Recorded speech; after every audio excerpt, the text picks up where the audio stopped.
সকলকে জয় যিশু। খ্রিস্টান টক্স চ্যানেলে আপনাদের স্বাগত জানাই। আজকে আমরা যে বিষয় আলোচনা করব তা বহু শতাব্দী ধরে খ্রিস্ট বিশ্বাসীদের তাড়িয়ে বেড়াচ্ছে। তা হলো খ্রিস্ট বিশ্বাসীরা কেন দুঃখ ভোগ করে।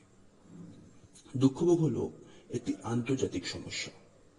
পৃথিবীর সব প্রান্তের মানুষই এই সমস্যা ভোগে, কিন্তু খ্রিস্টানদের থেকে তাদের দুঃখ ভোগটা হয় আলাদা।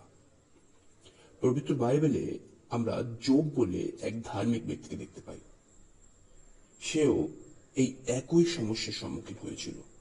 যোব ছিল ধনী ব্যক্তি, টাকা পয়সা ধন দৌলত কিছুরই অভাব তার ছিল না, কিন্তু শয়তানের চক্রান্তে তাকে সব হারাতে হয়।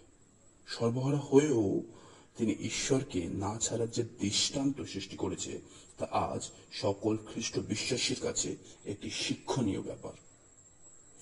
এখন আমাদের মনে প্রশ্ন আসতেই পারে যে কেন যোবের মতন একজন ধার্মিক ব্যক্তিকে দুঃখ ভোগ করতে হয়েছিল?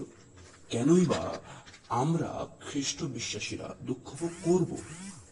তার কিছু কারণ হলো, যখন আমরা দুঃখ ভোগ করি সেটা আমাদের জন্য একটি বিশ্বাসের পরীক্ষা মাত্র, যেটা আমাদের খ্রিস্ট বিশ্বাসে এগিয়ে যাওয়ার জন্য খুবই প্রয়োজনীয়।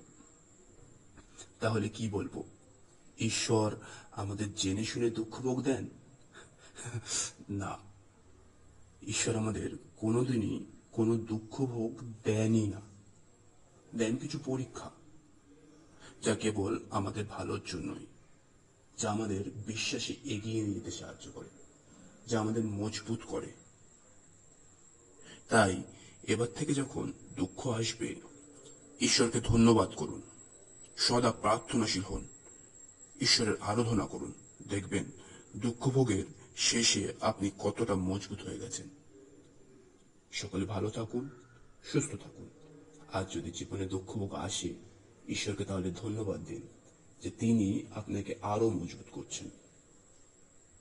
আজকে বিদায় জানাই, দেখা হবে পরের ভিডিওতে। ভিডিওটি যদি ভালো লাগে লাইক শেয়ার ও সাবস্ক্রাইব করতে ভুলবেন না। ধন্যবাদ।